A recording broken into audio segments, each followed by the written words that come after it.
And then I think it's also important to reason from first principles rather than by analogy. So the normal way that we conduct our lives is we reason by analogy. We're doing this because it's like something else that was done, or it's like what other people are doing. But first principles is kind of a physics way of looking at the world. And what that really means is you kind of boil things down to the most fundamental truths and say, okay, what are we sure is true, or as sure as possible is true? And then reason up from there. That takes a lot more mental energy. And for batteries, they would say, oh, it's going to cost, historically it's cost $600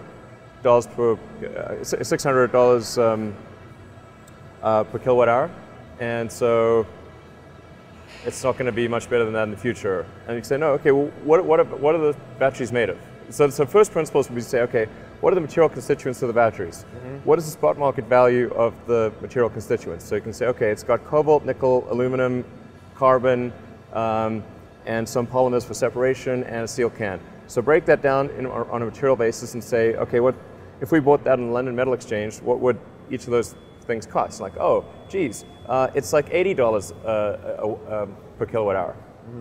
So clearly, you just need to think of clever ways to take those materials and combine them into the shape of a battery cell, and you can have batteries that are much, much cheaper than anyone realizes.